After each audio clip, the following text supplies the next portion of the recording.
Perfect. Hi, everybody. Hello, everybody.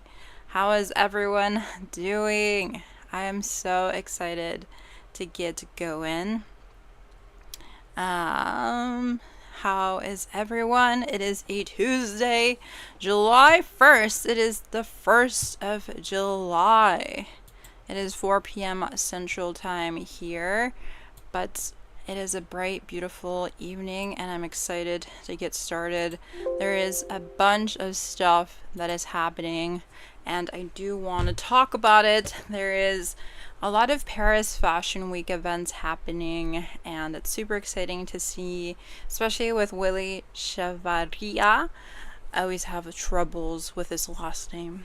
But there is also a possible kangaroo leather ban here in the United States after a lot of athletic brands have been cutting that out from their products. So that's super exciting. And then we're going to be talking about the Fashion Worker Act that was passed in New York and has been in place for a couple of weeks now, I think 2 weeks now. And then Chile is actually working towards preventing its deserts and its country to be the dumping ground of fast fashion, because unfortunately that has been happening, and I'm really annoyed. Like, how are just countries thinking they can dump their stuff onto poor innocent Chile and also like Ghana and stuff? So there is a lot going on. We're gonna get started. I usually work out of this let me get this out of the way.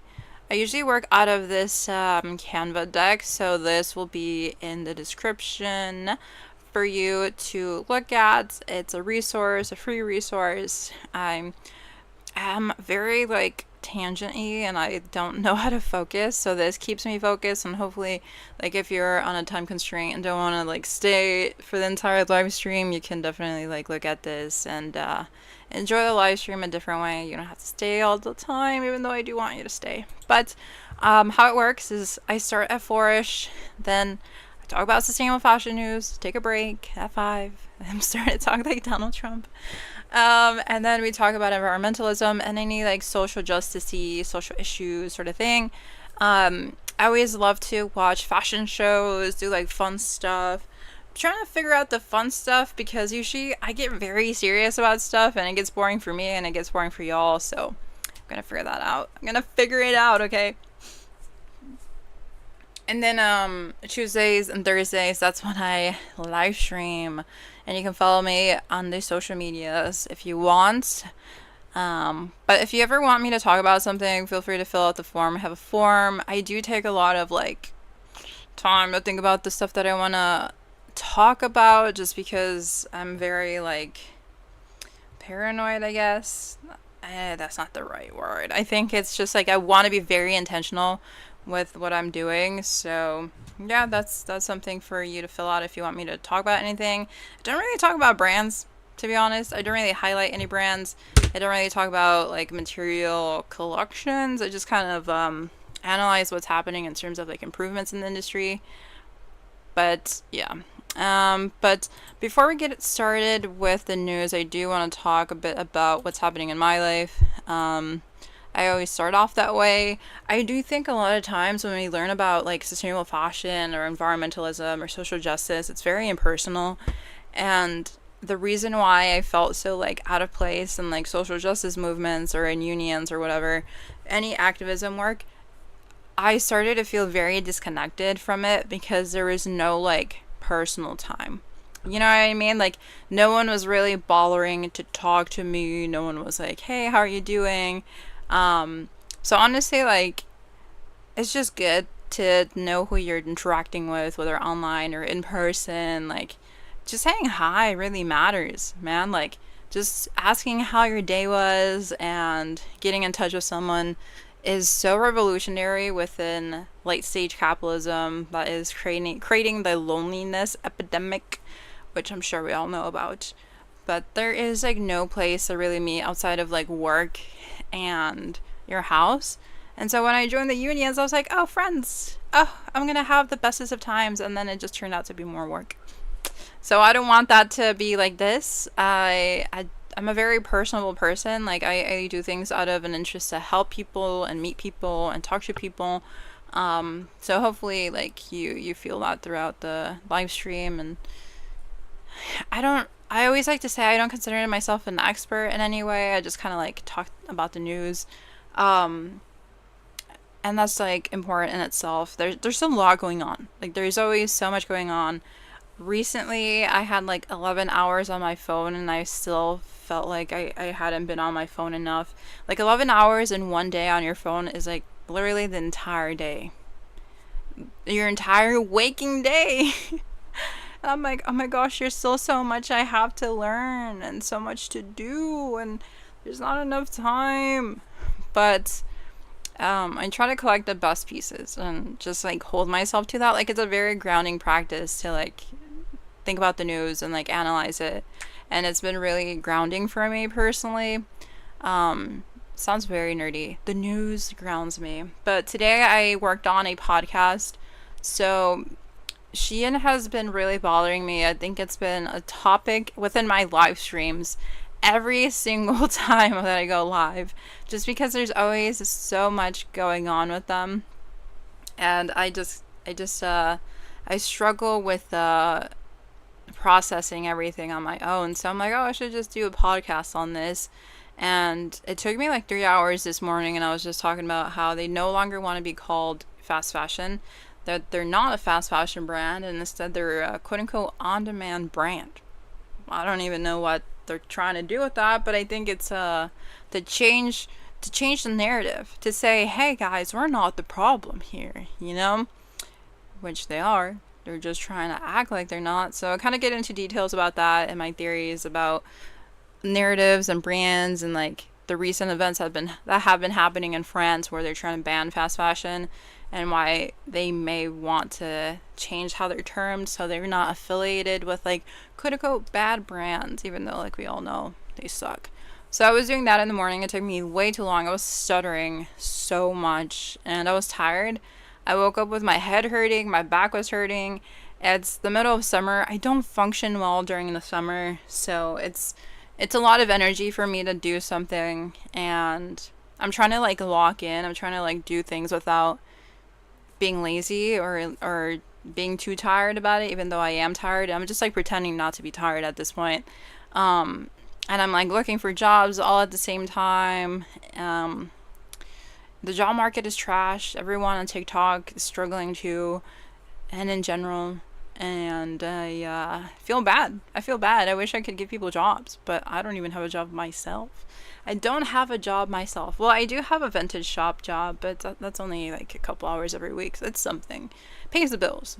But yeah, and then I went to go get a coffee, but I was like, oh, let me just go to the library instead and not spend money. Then the library was closed. I'm like, okay, let me actually go to a cafe now. I spend almost $8 on a frappe, a small frappe, with a tip included, which was crazy prices. That's like almost half of minimum wage, which is $16 here in Illinois. So imagine 30 minutes of your life for a frappe. That's crazy. Crazy. Times are very expensive. So I was there at the cafe, and then I was working on this live stream and then applying to jobs and stuff, and then came back. But there's definitely a lot of police roaming around in my city. I've never seen so much police before. It's actually very concerning. I live in a frontline Latino and Black neighborhood, and I can tell people are nervous. Like, no one wanted to be next to the police cop when it was driving, and everyone was like slowing down and being cautious, which is kind of like normal when you're like around a police car. But if you're like a Latino that's undocumented, that's a death wish right there, to be around a cop. So yeah, that's kind of what's happening. I think there's going to be a more increased ICE presence and police presence, especially within my city, given that they know there's a lot of undocumented migrants. So I am not excited about that. I'm actually really scared. Luckily I'm documented and have like my a passport ID sort of thing where I just keep carry my passport all the time in an ID format. I don't know why I bought it like 3 years ago. I was gonna go to Texas for this environmental thing, and then just I got it out of paranoia. So maybe that'll help, but they've been deporting citizens, so I may be next. But yeah, pretty chill day. It's really hot, really frizzy, humid conditions for my hair. So I'm not happy. My hair is not happy, but that's really it for me. I did fix the lighting in the back. Hopefully you like the fairy lights. They are such a hassle. They're so long. They touch the bed, and then at night, I almost chugged myself out because they're like wrapping around my neck. So I need to like fix it. I don't know how to keep the lights off of the actual bed itself because they're so long. I may tape them down because I definitely did almost choke myself out. I like woke up at like 2 in the morning being like, this is around my neck. I don't even know how I woke up. It was like my angels were protecting me. But yeah, that was pretty much it for news. I don't have a very okay, so now that I remember, I am doing stuff for 4th of July. I'm going to an Independence Day like parade slash march. Protest slash march. I said March, like the month March, but like a march, a protest in Chicago on Friday in Chicago. It's gonna be nice. I'm gonna vlog it. I was thinking about live streaming it, but I've never done an IRL stream before. So I'm probably just gonna vlog it. I think that's gonna be better. And we're just gonna people watch. It's gonna be me and my little brother. We're gonna maybe like go near where they're protesting and like just sit in a restaurant and just understand. I've never been to a protest in Chicago, so we'll see how it goes. But we are watching fireworks July 3rd, so kind of patriotic and sometimes not that patriotic is the vibes over here. But it's true to my Mexican American identity. Sometimes I want to be Mexican, sometimes I want to be American, and I'm forced to be both. So yeah, that's kind of it for me, but we're gonna go ahead and get started. Let me check the audio, but we're gonna move over here.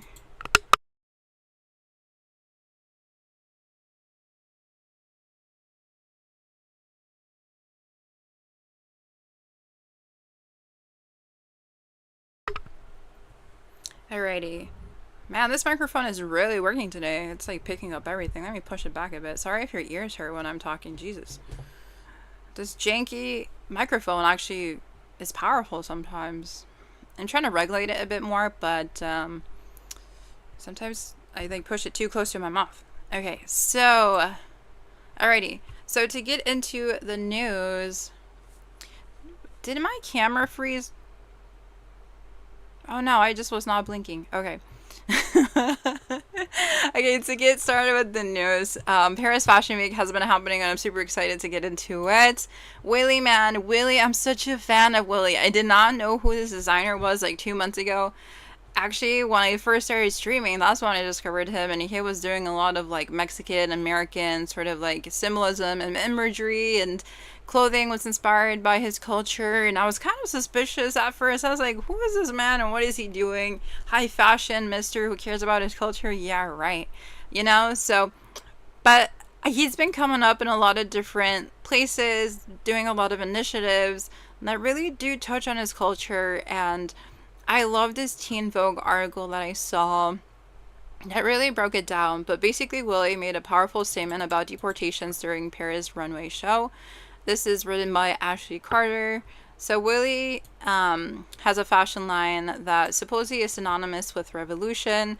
So he made a bold statement in his spring/summer 2026 runway show during Paris Fashion Week on Friday. So it happened recently. It was like last week. After he positioned models in a similar fashion as migrants who have been sent to El Salvador prison. Unfortunately, they do double them over like this, and there's like hundreds of them in a room, which is really sad. I mean, we don't have to criminalize innocent people, but we've come to a point where we treat every single Latin American man as a criminal, no matter if they have been in gang activities or not. Like, most people that enter gangs are looking for family, and they're looking for survival. They're looking for a meaning or a purpose or a direction, or maybe they were forced into it. Who knows? Or maybe they're just really into gangs. Like, they really like the violence. Everyone's story is different, you know, like, everyone is coming from a different place. So the thing is, though, like, Latinos have been criminalized for such a long time, whether in other countries or in the United States. We're seen as, like, the bottom of the rung, which is not okay in any sense. Like, we're all humans. I feel like we should all be given, like, the benefit of the doubt, whether we have a criminal background or not. That's just me. I don't believe in the eye for the eye theory. I think rehabilitation and the benefit of the doubt is always really helpful if it's, you know, ethical and morally right to do so. But that's everyone's judgment. Everyone gets to decide what they think is morally right and who gets a second chance. Unfortunately, based on judges' idea of, like, justice, whatever. So, but anyways, going back to this, before the Runway show, it was called Huron, after Chavarria's native Huron? Don't know how to pronounce that. Huron, California.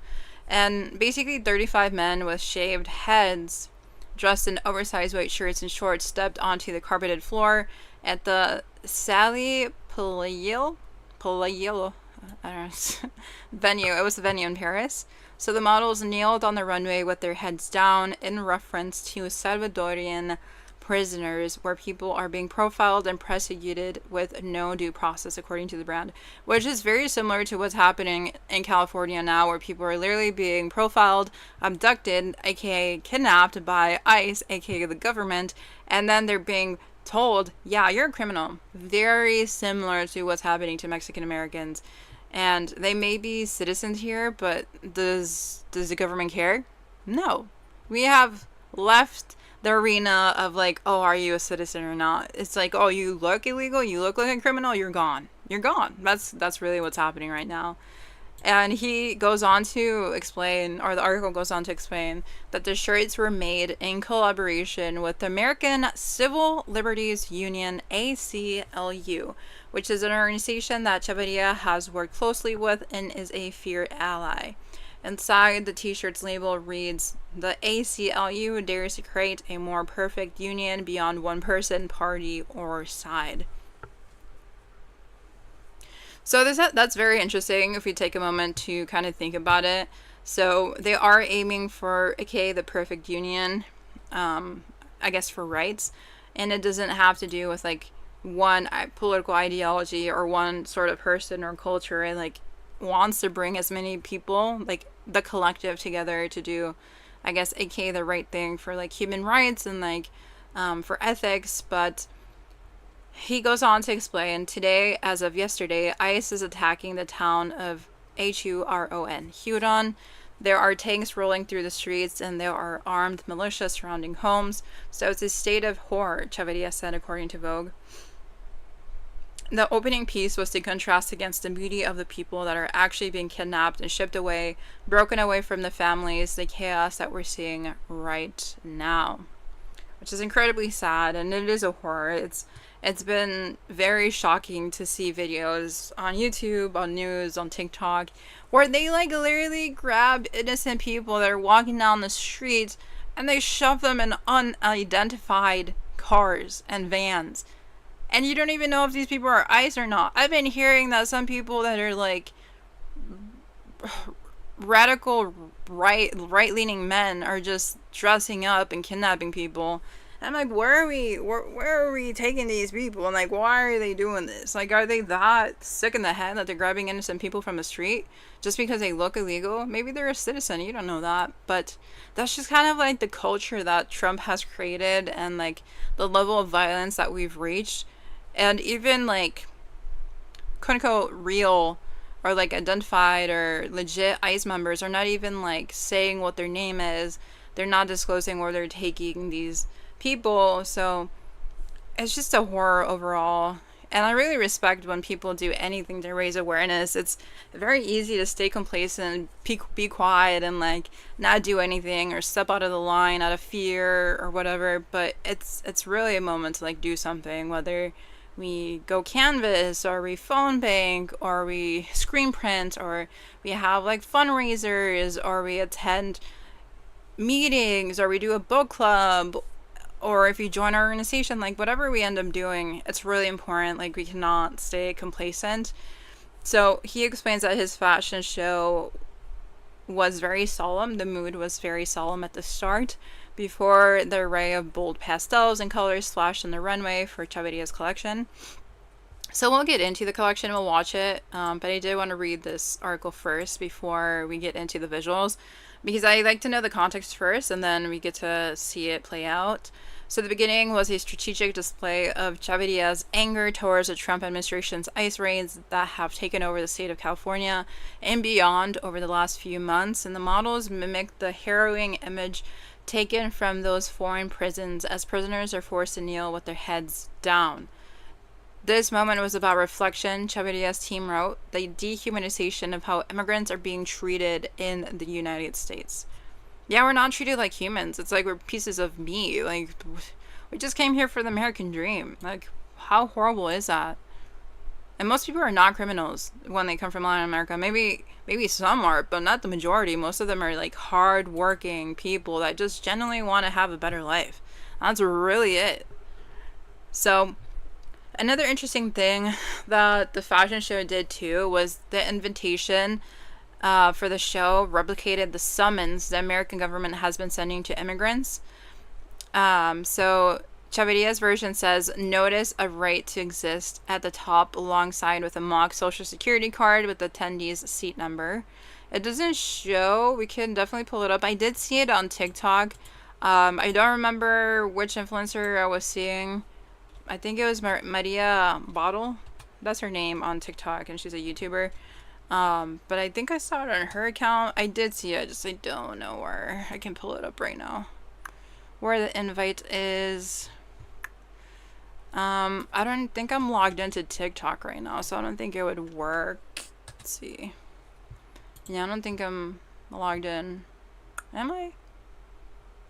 Oh. Angels up in the clouds are jealous. I'm not logged in, but let's see if it can let me pull up Maria Bottle.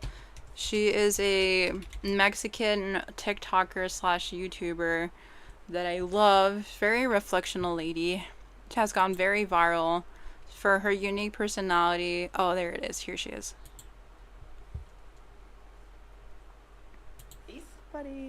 Right. Vamos al show de Willy Chavarria con Adidas en París. Can you hear it? Sí se puede quitar y usar.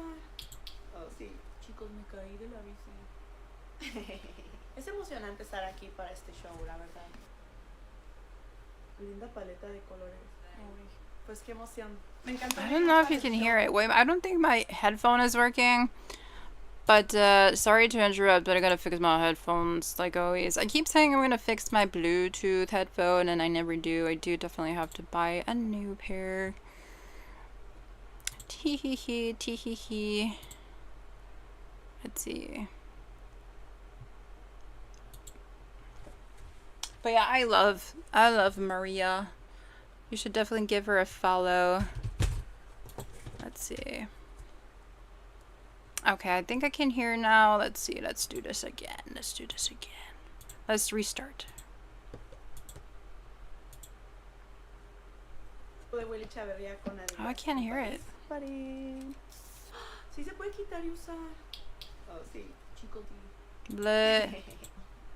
Lo doy. Que siento que este es de mis looks más falta. Estoy dando royal. The audio's not working. Okay, so let me just look at the paper that they gave her. So that's the outfit they gave her to go to the show. Oh, this shirt said, with immigrant rights, trans justice, reproductive freedom, and more at risk, we're in courts and communities across the country to protect everyone's rights, and we need you with us. So that was the shirt that they gave out. I may have been wrong about the invitation. So that was how the invitation was sent in that little package. Content, official invitation for Huron Paris, Willy Chavarria. Very official. But that's not the actual paper that they were mentioning in the magazine. But he does have a collaboration with Adidas, and I have criticized him in the past for being within mainstream fast fashion. But that's not the point of my criticisms right now. But we're gonna go back to the Team Vogue article because I can't find the actual invitation. It must have been someone else. Like I'm saying, I spend too much time on TikTok. But he says, I'm not interested in luxury as a symbol of privilege. Yeah, sorry. I'm not interested in luxury as a symbol of privilege. I'm interested in luxury as a symbol of truth in one's own character, Willy Chavarria said in a statement. Exquisite tailoring and craftsmanship worn to elevate one's personal intent. That's power, that's fashion.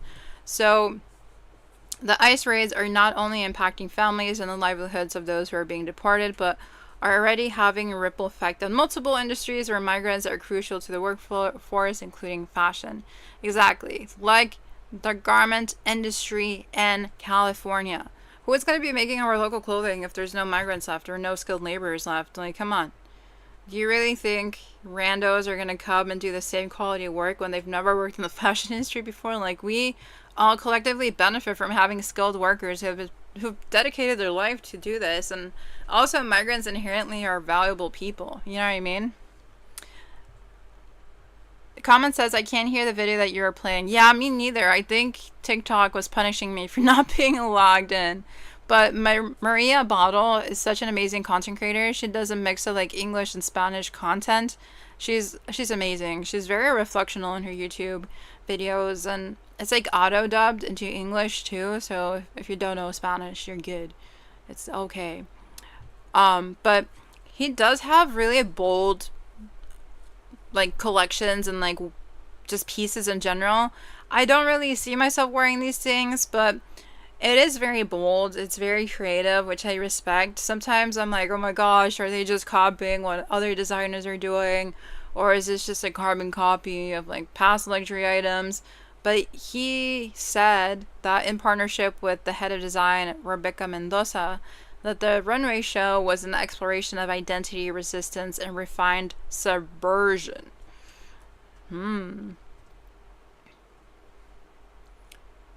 It is definitely leaning towards athleisure wear. Like, I can kind of see some polyester-like materials, and it's very athleisure-like for this one, but it gives more of like an avant-garde look, which I kind of respect. I mean, I like it in some way. Like, these look like shorts, but then they extend a bit over into a weird sort of like ruffled detail.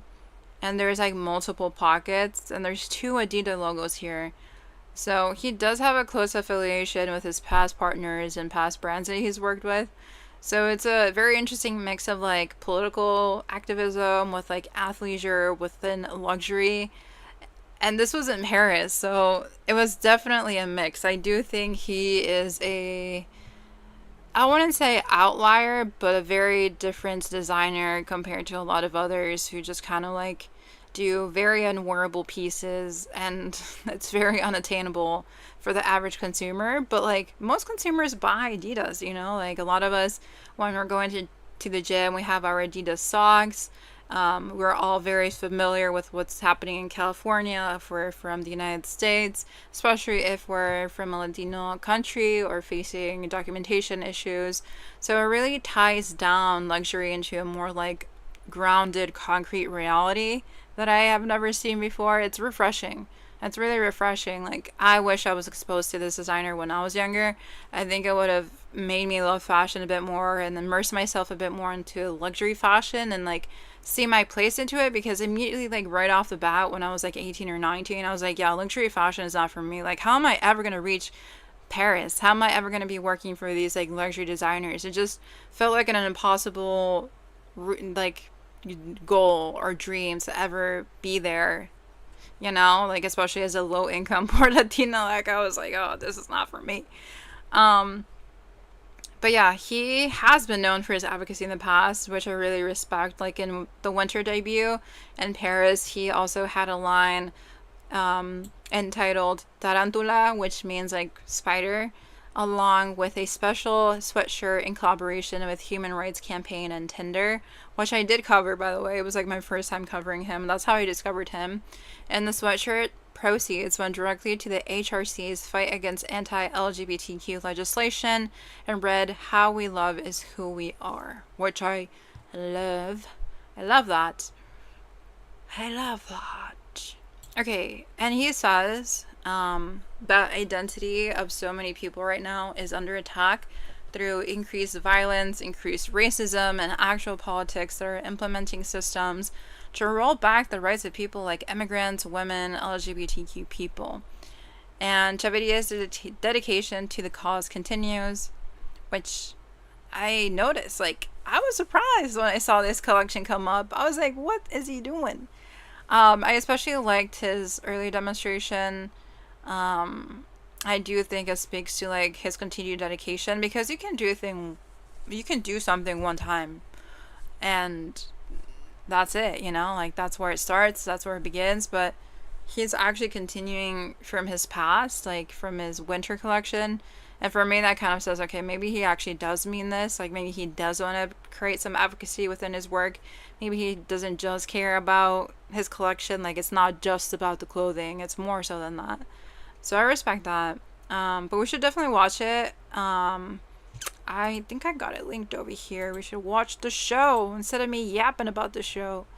Be yapping about stuff. Be yapping.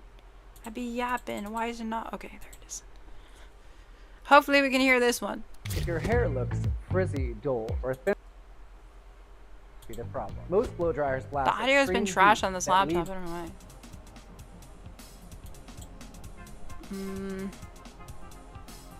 I can't hear this one either. Maybe it's my headphones.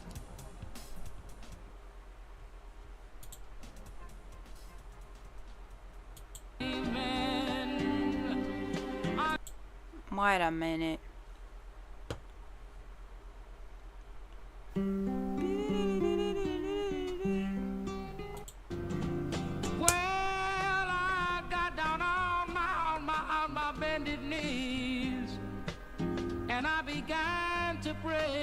I can't hear nothing. Wait, let me test it out with something else too. It's a very dramatic beginning. We're not missing out on much if we pause it for a second. Let's see. Let's test it out with Samsung. Yeah, it's definitely a me problem. Okay, whatever. We'll just play it. I think it'll work. Let's do this. He knows I'm gonna stay. Yes, he knows, 'cause I told him so. Oh, California dreaming on such a winter's day.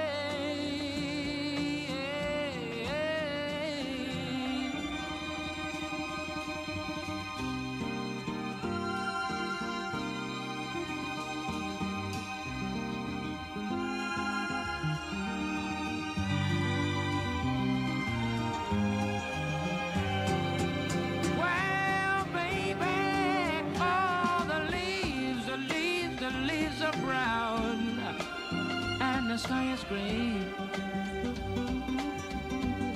Oh, I went for a walk on a winter's day. I'd be safe and warm if I was in LA. Yeah, California dreaming on such a winter's day, yeah. On such a winter's day, yeah. On such a winter's day.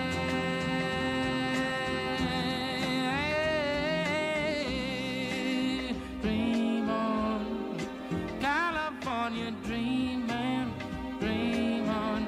Oye, mira, yo quiero gozar en California porque yo me siento tan bien. Y Y por eso yo te quiero, porque tú me tratas bien. En California, mira, no seas tan mala, nena, no me trates así. Que yo me quiero morir, muchachita, por tu amor nada más. Oye, no me digas que no, porque yo... Oye, mulata, mira, baby, hey, California dreaming. It doesn't matter how you say it. All I wanna say is I love California, baby, yeah. I really need a little bit of loving, yeah. Oh, yeah. California dreaming. California dreaming.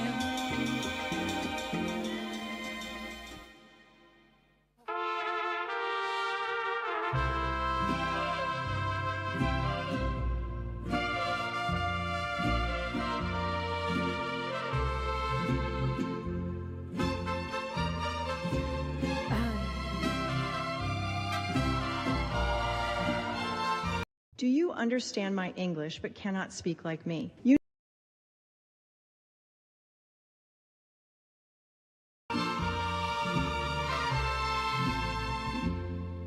Te mereces un amor con relámpagos y flores, un cariño sin temor, la dulzura del perdón, del pasado esos errores. Te mereces un amor que sostenga sus promesas, que disfrute tu sazón de pimienta con limón, que comparta sus recetas. Te mereces un amor retratista de paisajes, un buen amor que te amueble el corazón con sus verbos más amables. Te mereces un amor que navegue en lo profundo, un amor que sea el timón en momentos de temblor, que se quede al fin del mundo. Te mereces un amor que conozca tus espinas, y si el llanto y la inflación tocan a tu dirección, tenga hierbas y aspirinas. Un amor valiente, tierno e insurgente, un amor canario, revolucionario, un querer constante que arrulle cantante tus ojos de sol.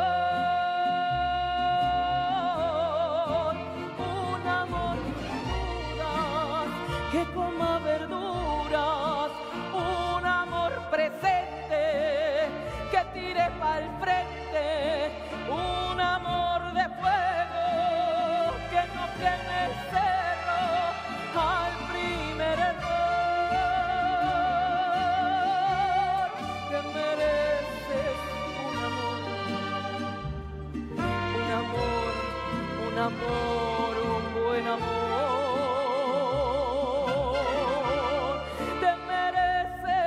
Amor que traiga amor, un buen amor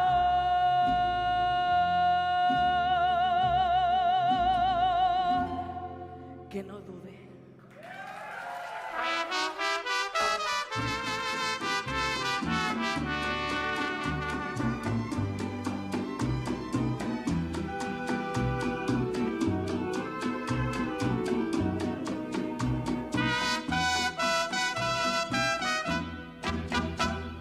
Percal,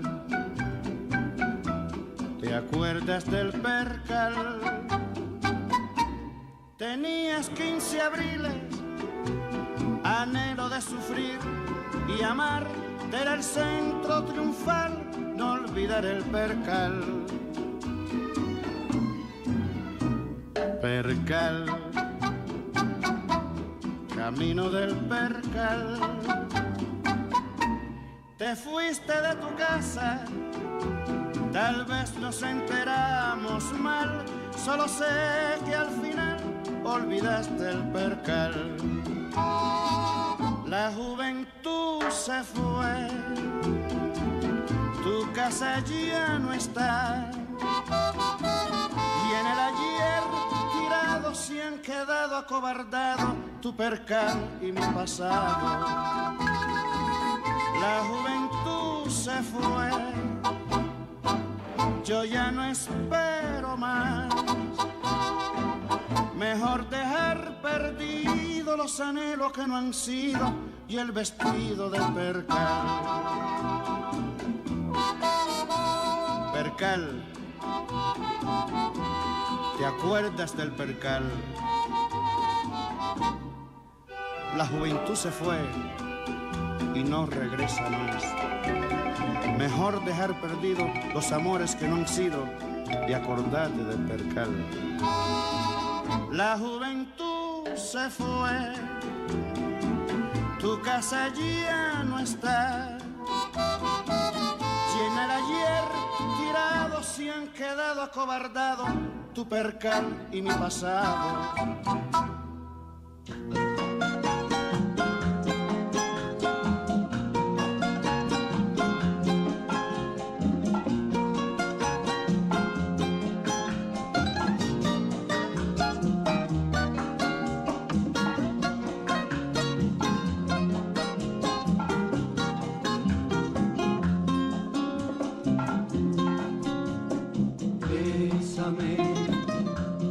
Bésame mucho, como si fuera esta noche la última vez. Bésame, bésame mucho, que tengo miedo perderte, perderte después. Quiero tenerte muy cerca, mirarme en tus ojos y estar junto a ti. Piensa que tal vez mañana estaré muy lejos de aquí. Bésame, bésame mucho. I am 1 year free of nicotine, and I have God dang it. never felt better. I didn't know if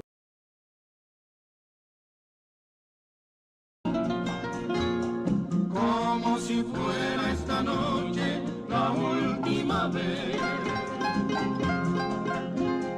Bésame, bésame mucho, que tengo miedo perderte, perderte después.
I'm gonna get copyright striked. Okay.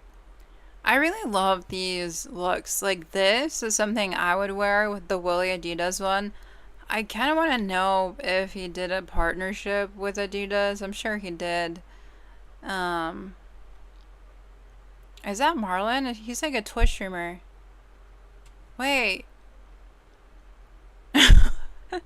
I did see other like famous people within the Runway show. There was a singer. I forget her name, but she was also famous and was within the Runway show.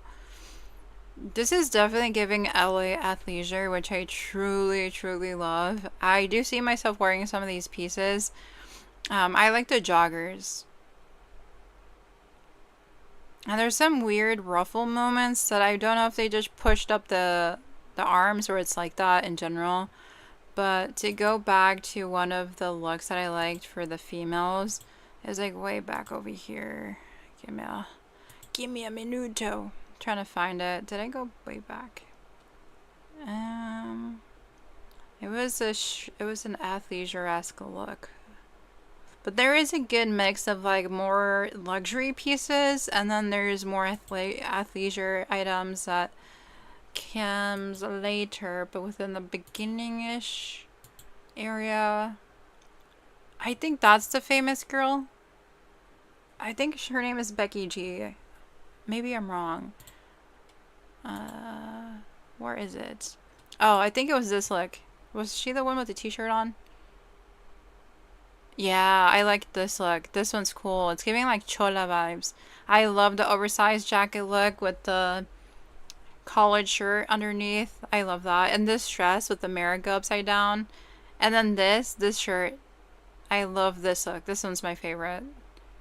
The denim jeans are everything. I would definitely wear those. But it then goes on to more like luxury pieces. We'll go over to it. I want to see the dresses, the pretty little dresses. Let's see these. Ya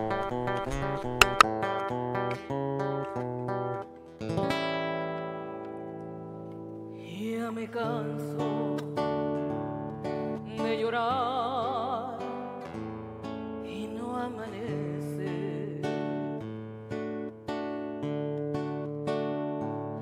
Ya no sé si maldecirte o por ti rezar.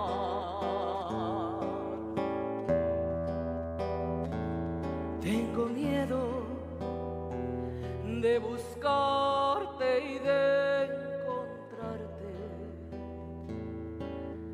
donde me aseguran mis amigas que te vas.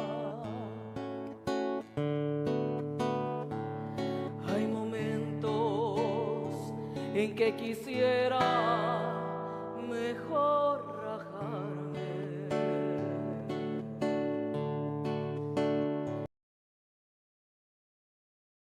y arrancarme ya los clavos de mi pena.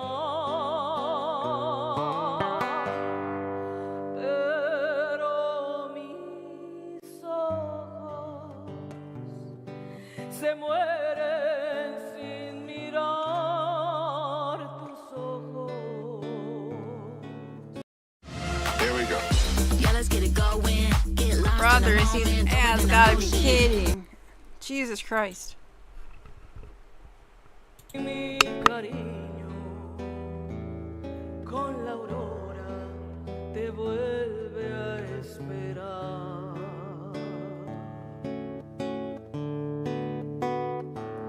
Y agarraste por tu cuenta las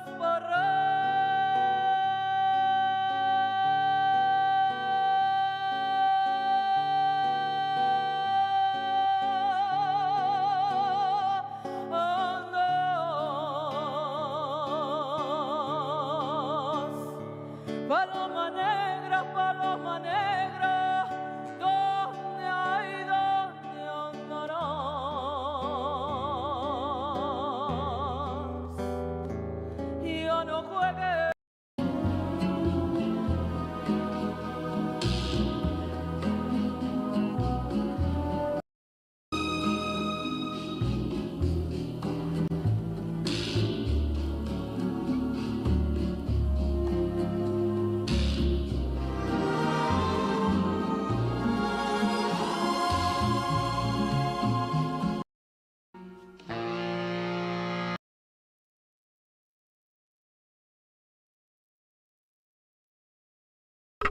Alrighty. Okay, that was the end of that. It was an amazing show. I think it was very powerful the way that he started the show. There was definitely a mix of like athleisure and more luxury items, which I personally always find confusing when you mix a lot of like, I guess, looks or branding together. But he is a melting pot of different aesthetics and different points that he's trying to do. So I don't really blame him, but the difference between this to that can be a bit much. But I mean, that's his style, that's his identity, that's just how he designs. Why are these feet pics here? How do we move this? Brother, I don't want to see them photos of feet. Do you understand my English? Okay.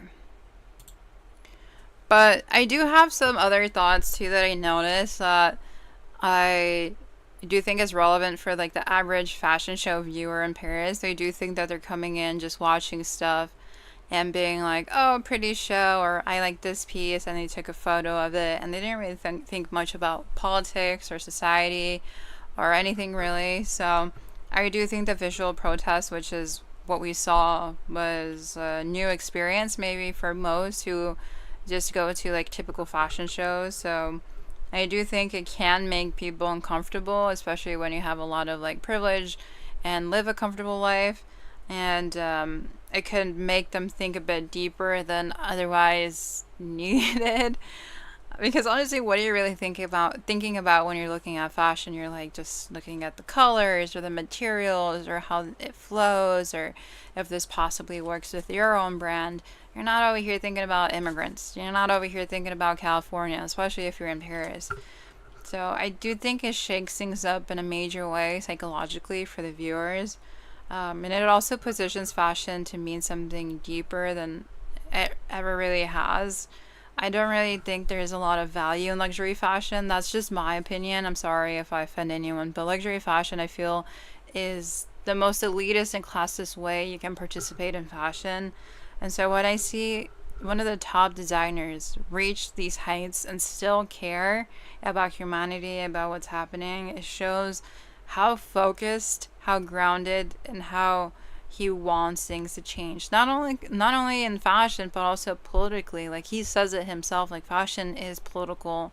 He makes sure that we get a show that we understand and has a direct symbolism to the reality of our lived lives. And I think as a Mexican American designer, like it also gives us an example of what designer that we can be. When I was 18, 19 years old, I didn't have this example. I was left looking at European or American designers who just did fluffy dresses and called it a show. Like, I didn't see that as important. I didn't see that as important either when I was 18 or 19. I'm trying to remember what I was thinking about when I was 18 or 19, besides classes and like homework and what I would eat or whatever. But yeah, I don't ever remember being very provoked socially or politically. I cannot say that word, politically, through fashion shows. So yeah, I don't think he's watered himself down despite like how much attention his like past shows has got. Like the Tarantula one, that one got major news coverage, got him into a lot of different websites and coverage, and to see that he's like going stronger and actually touching on what he has seen and has been experienced in his home city, like just shows like everything is connected. And most likely no one else is going to talk about it. And maybe we are lucky he's directly impacted by the immigration raids and stuff, but we should all be talking about this stuff. Like, no matter if we are personally affected, no matter if we do or don't live in California, like, this all affects each other. Like, we need working class communities to be safe. We need them to have a livable future. And I think it's really powerful when we take those conversations and put them on a global stage. And I do think this platform that he's created is now like lifting up and questioning systems of oppression. Like, we can no longer hide from this. Like, how can you hide from oppression, from injustice, when it's literally sitting in front of you? Like, you can't escape it after a certain point. So, I do like how he's, like, stepping away from neutrality, because I do think a lot of designers may be afraid to talk about real issues because they can lose funding, they can lose their partnerships, they can lose their supporters, maybe it affects their pockets. So the union thing too, like a luxury fashion designer connecting himself strongly to a union effort, man. That is something I feel like is a 10 out of 10. Like, if I could rank an effort, it would be like a 10 out of 10. Because it just shows commitment. Like, you can't just make a show, you know? You can't just give a symbolism thing and then, like, call it a day. Like, you actually have to partner and, like, take action with, like, concrete organizations. And he's done that. And I think that direct, concrete action says a lot. This is not just for show. So I do think a lot of people are going to call him radical. I do think people are going to ostracize him or other him, as people typically do with those from marginalized backgrounds. But I personally don't think that this is super radical. This is just something that's happening in the world, and he's calling attention to it. It's just luxury fashion and elitist classist spaces are notorious of ignoring the reality of the world. It's almost like Hunger Games. I feel like fashion shows are Hunger Games. We dress up, we eat the food that we really don't have the stomach for, and then we drink all this expensive wine, we talk fluff to each other, and we look at pretty fashion, and we do it again and again and again until we knock out. But him, he's like forcing us to wake up. Like, yeah, you can be dressed nice, yeah, you can be drinking your wine, yeah, you can be eating all these fluffy foods and like in your fluffy dresses, but you're being forced to address reality as it is. And I think that's the work that we need. So I do wonder though, like, how the industry will change overall if every designer did this. That's kind of like my hope. Let's say, I don't know, the next up and coming luxury designers get to where like Willy is at in the future, and they're all doing this sort of work. How will fast fashion change? How will our behavior change? How will fashion be seen and consumed? I do think this not only changes the culture of fashion, but like how we consume fashion. So I have high hopes for Willy to continue to do the work that he's doing, which I'm sure he will. And hopefully it changes like how we see fast fashion, how we see consumerism, how we see ourselves in the world, and how like fashion is not just an aesthetic, like isolated game or pleasure time or escapist thing. It's very rooted in our lives. It's essentially life itself. We wear clothing every day, all day, and humans make it. We need resources from the planet to make it. Like, it's not just a frivolous thing that we all want it to be sometimes, you know? Like, it's a very serious matter. Even if it feels very dark, like, I try to have a bit of like joy and hope in the midst of everything, because I started off loving fashion and I still love fashion. Like, one of my goals with my content creation going forward is making fashion fun, and also being educational about it, and like making sure people know like this is how much water it took, or the garment worker came from this, or if you don't make sure our donations go to a good place, it's going to end up in, you know, the global south. So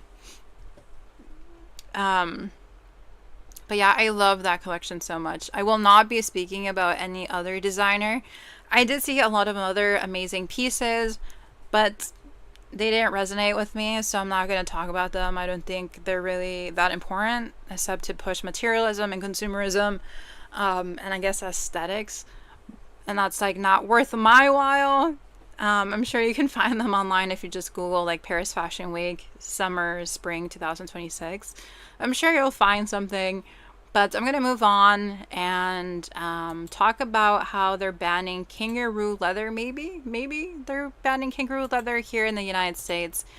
And I'm super excited to talk about this. There's a lot of good news, and it feels like a refresh button for my live stream, because I'm always criticizing, I'm always talking about the bad stuff, but it seems like this week there is good things. And one of those is the Kangaroo Protection Act that hopefully will prohibit the sale and manufacturing of products made from kangaroo skin and carries fines up to $10,000. It stuttered. 10,000 guys. So here is the brief. So the Kangaroo Protection Act was reintroduced in the U.S. Senate Wednesday by Senators Tammy Duckworth from Illinois. Yay, Illinois! I'm from Illinois. And Cory Booker from New Jersey, according to a statement from Duckworth's deputy press secretary. So the legislation is intended to ban the sale and manufacturing of products made from kangaroo skin, aka K-leather.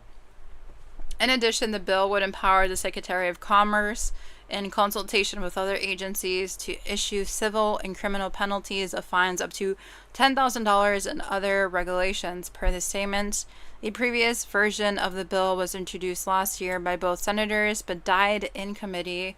In addition, a separate bill called the Kangaroo Protection Act of 2025 was introduced in the House by U.S. Representative Brian K. Fitzpatrick in March. Both the House and Senate bills are identical in their text and in what they would accomplish, per the statement. They've been trying, guys. They've been trying. It keeps dying, though. So the insight from Fashion Dive says K-leather has been used to manufacture high-end soccer cleats for decades. However, its use has fallen out of favor in recent years as information about the commercial harvesting of kangaroo hides created a backlash. In the statement announcing the bill, Duckworth's office said the legislation was designed to protect kangaroos from the largest commercial slaughter in the world. She says, "When I first learned how widespread and brutal the kangaroo hunt is, I could hardly believe my ears," Duckworth said in an email. Australian law requires joeys to be bludgeoned to death, decapitated, or shot if found in the pouch of a mother kangaroo. It's barbaric, and by still allowing the sale of K-leather within our borders, our country is aiding and abetting the largest commercial slaughter of animals in the world. That is completely unacceptable. We banned the sale of seal pelts in the U.S. over 50 years ago because it was similarly inhuman. It's long past time you do the same for kangaroos. So athlete giants like Puma, Nike, and New Balance announced in 2023 that they would discontinue their use of K-leather, and in May of this year, Adidas and Asics followed suit. Earlier this month, Mizuno has also said it would phase out the use of materials. Wayne Pastille, president of Animal Wellness Action and the Center for Humane Economy, said the kangaroo trade is driven by profit from the sales of kangaroo parts. Senator Duckworth's bill is a tremendous compliment to the decisions by all the big athletic shoe brands to halt sourcing of kangaroo skins for cleats, and her measure has the potential to spare the lives of hundreds of thousands of the iconic marsupials every year, Basile said in the release. So Booker, the Senate bill's co-sponsor, said the legislation would help conserve the kangaroo species. We should not allow the unnecessary killing of animals just so that big corporations can maximize profits, Booker said in the release. Which I agree. I do want to see if there is anything that we can look at in terms of a video or a press release or a news bit. It does help with our research and to see who's actually covering this and like who's invested. But fashion news is like rarely covered. It's notoriously rarely covered, and that actually really inspired my live streams, because if I can't find or see anyone talking about fashion news, I'm just gonna do it myself. I'll do the work myself. God dang it. Okay, U.S. ban, or what was it? U.S. prohibition. Let's put ban.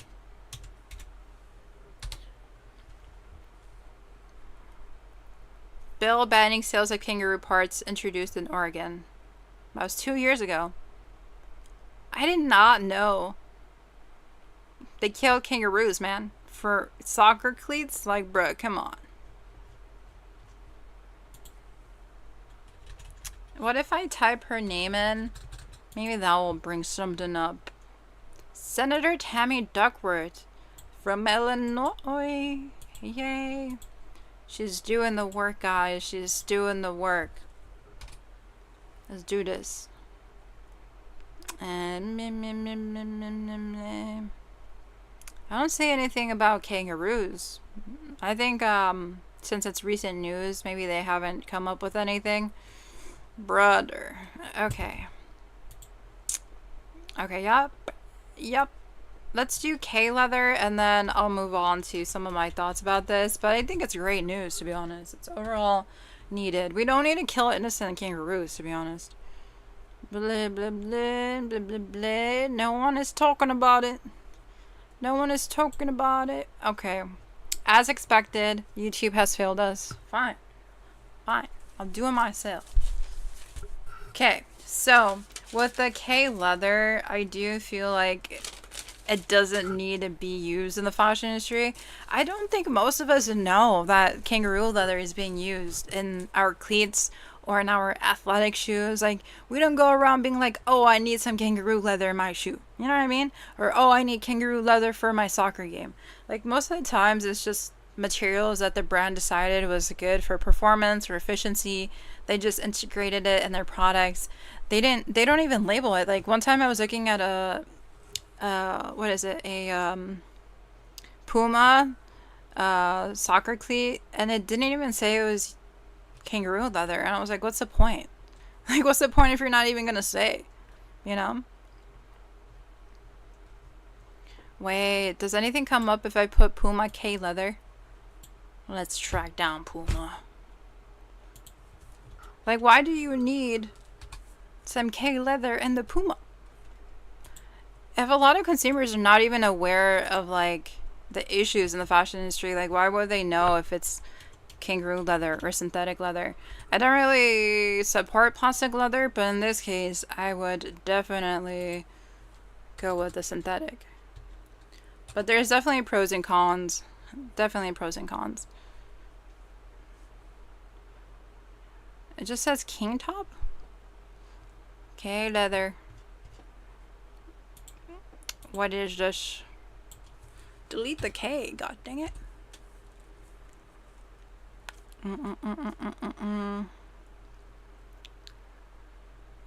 So this is one of them that has the leather, the kangaroo leather.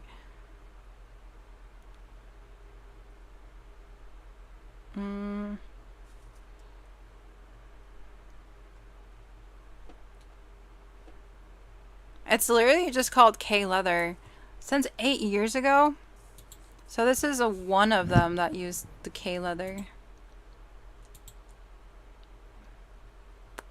Sir, your face is not in the video. That's it? That's it?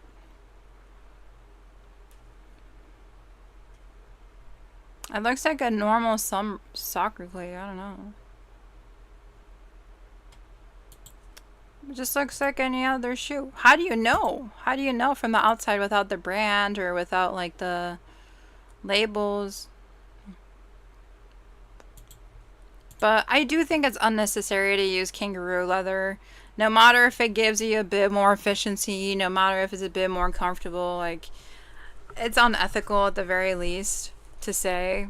I mean, I think it's, like, common sense for me to be like, let's not kill animals just for the sake of creating items or products from it. Like, I get the thing of, like, using the meat and the skin if it naturally died. I'm like, yeah, I think that's kind of an ethical way of using their, you know, body and what they leave off after their death. But to, like, intentionally kill them for products is just a whole level of, like, violence against animals. And then they kill the poor babies if they find them in the pouch.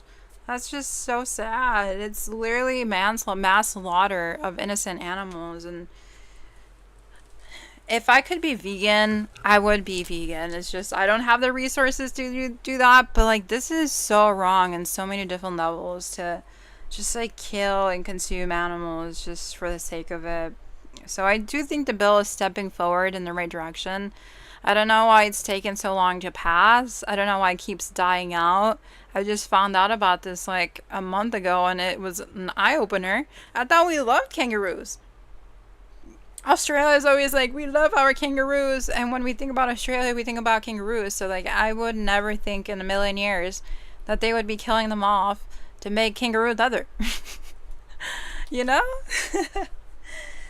And for a senator in Illinois to care about this is also surprising, because we don't really got kangaroos here. I don't think most of us have met or even seen a kangaroo before. But yeah, like banning the skin or the use of it is I think the bare minimum, like common sense here. But I do wish that the law can like tackle all animal cruelty. Like there's cow leather where innocent cows get murdered. There's rabbit skins. There's, what is it? Alligator is being killed as well for like purses. What else have I seen? I don't know. It's just making me sad thinking about it. There's so many animals that get killed off for our fashion industry. So I do think just having like a ban for a specific animal is kind of limited in our thinking, to be honest. But it's almost like the theory of like, oh, we don't eat the dog, but we eat the chicken. I've never understood that. That's just me. I've never understood how we value one animal over the other. And I do think that the kangaroo ban maybe is coming from how cute they are, or like how interesting they look like. I have no idea why they're prioritizing just the ban of kangaroos. Like, we should be banning the entire use of leather in general, like no matter where it comes from. Like, we shouldn't be killing animals just for the product. But a lot of industries would suffer if we stopped leather production. But there's like plant-based stuff, you know. We can do the polyester based one. I buy all my bags from the secondhand store that's near my house, and it's usually like a fake polyester, or like a polyester based fake bag. And I don't really mind. I don't know what the appeal of leather is. I'm kind of struggling here. I'm trying to see the appeal of why we would want real leather. I'm not seeing it, especially when we have so many other alternatives. Yeah, but I do wonder, would we care if kangaroos were not pretty? You know? If they were not cute? But it's awful. It's awful that they're killed so violently. It's crazy. I don't know. I feel like all animals are like worthy of our respect. It's just like the minimum that we have to do. Just care about our animals, not kill them off. But Wayne has been doing so much amazing work. He's the president of the Animal Wellness Action and the Center for Humane Economy. And he's been doing this work for years. And he's been convincing like so many brands to stop. And then there's new efforts underway. So I'm curious too if he's talked to her or raised her awareness about this. Because she just recently found out. Was it within an email? Let's remember what she said. She couldn't believe her ears. I think someone definitely told her. I wonder who. Is it Wayne? We gotta study Wayne, man. He's been at it. He's relentless. Where is Mr. Wayne at? Let's see an interview. 2 years ago. How far is too far when it comes to animal advocacy? Ooh. This was 13 years ago. Animal factories and the abuse of power. He's been at it. Should we watch the old one or a newer one? 13 years ago? Can you imagine? You dedicate your whole life to something and you're finally feeling the effects of it. Finally seeing some change. Wow. He's passionate. Okay, let's see. What shall we watch? What shall we watch? Just scrolling.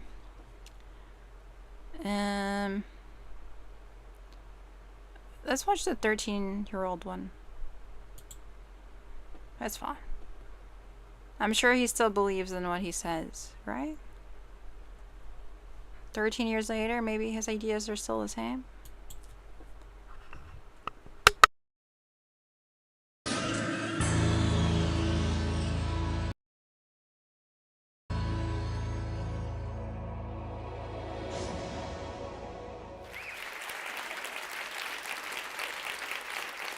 Thank you, Lori, and thank you, Diane, for inviting me, and thank you, all organizers, for including the impact on animals when we're talking about food and agriculture. As Lori mentioned, I feel very privileged to serve the Humane Society of the United States. This is our logo, and you can see it consists of 19 different animals in the shape of the country. We work on all animal issues, and we work on a national scale, not just conducting rescue, which is so important, but inevitably deals with the symptoms of the problems, but looking to prevent cruelty and looking at the broadest, biggest issues of our human relationship with animals. And one of the central questions that we confront at the Humane Society of the United States is the incredible moment of contradiction that we live in now in our society. With so many expressions of love and appreciation for animals, but so much cruelty occurring on a vast and industrial scale. You know, I did write a book called The Bond, and the thesis of this is that there's a bond built into every one of us that gives us a head start in doing the right thing for our fellow creatures. All kids have this connectivity to animals, and all of us here at some level have a connection to other creatures. We have so many expressions of this bond and appreciation for animals in our society. 2/3 of American households have dogs and cats, 171 million dogs and cats. We let our cats on our kitchen tables. We sleep in the same bed as our dogs. There are another 140 or 50 million pets in our households. There are more pets than people in American households. We spend more than $50 billion a year on our pets. Another 80 million of us are active wildlife watchers. We take to the forests and the fields to watch the incredible feats of flight of birds and other creatures and take in the tonic of being in the natural world and experiencing an area that's not completely controlled by humans. You know, these ideas are embedded in our culture. There are 20,000 animal welfare groups in the country. There's an animal group for every kind of animal. There are groups that work on Chihuahua rescue or St. Bernard rescue or feral cats or you name it. There are rabbit rescue groups. We run a rabbit sanctuary for homeless and injured rabbits. We say we're providing hope for the hopless. And there's an animal group for every kind of creature. And of course, there are farm animal groups, and there are groups that are thinking about every sort of creature in crisis. And we have a nation where the basic notion that cruelty to animals is wrong is already a universal value. All 50 states have anti-cruelty statutes that codify the notion that malicious torment of animals is not just a moral problem, it is a legal problem. And it is a felony in 47 states. Cockfighting is a federal felony, and it's now illegal in all 50 states. Dogfighting is a felony in every state. So staging fights between animals, even if you have some sort of interest in that and get some sort of titillation from it, we as a state, as a nation say, no, you're not allowed to do that. We're going to protect the animals from that sort of vice and that sort of entertainment. But what about farm animals? The largest category of animals in use in our society. 10 billion animals raised for food in the United States every year. 10 billion. More animals go through slaughterhouse lines every year in the United States than there are people on the planet. Just as a logistical enterprise, it's an extraordinary sort of thing. And how do we feel about this? I mean, we love our dogs and our cats, and we express, you know, all sorts of appreciation, fascination for wildlife, but do we care about farm animals? Well, all of the surveys show that indeed we do. Here's a survey from the American Farm Bureau Federation, kind of the symbol of industrial agriculture through Oklahoma State University, measuring public attitudes toward farm animals. 95% of people believe farm animals should be well cared for. 95%. Every survey shows this, that we care about all animals, including animals raised for food. And you know, we at the Humane Society of the United States don't talk so much about animal rights. We talk about human responsibility.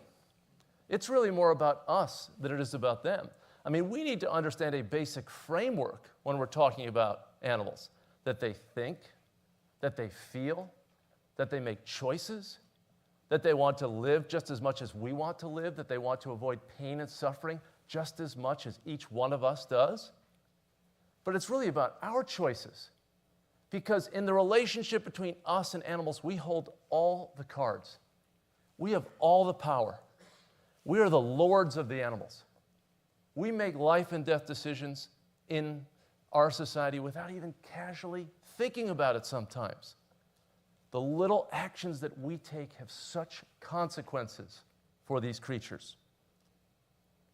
And one of the greatest disconnects that exists in our society is our relationship with animals and what we think we believe and how we act in this world, where animals are not just a sidelight to the human experience.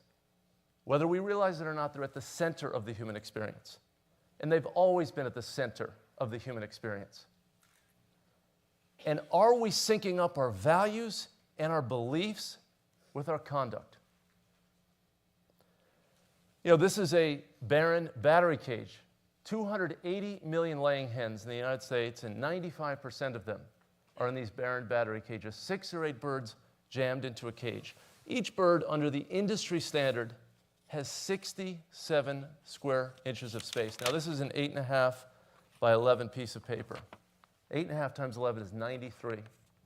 So 67.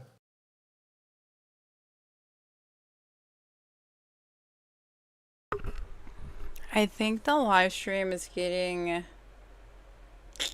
shut down because I'm watching a TED Talk, which happened last time as well. Da-dee-da-dee-da. Da-da-da. Yeah, give me 1 segundo. 1 segundo, people. I just remembered I got shut down because I was watching a TED Talk on my last live stream and then started glitching out because of it. So let's see if it was just a little thingy or if it's just the TED Talk. Let's see. Yeah, it definitely glitched out because of the TED Talk. They don't like me watching it. Your stream was temporarily blocked because we detected video belonging to another person.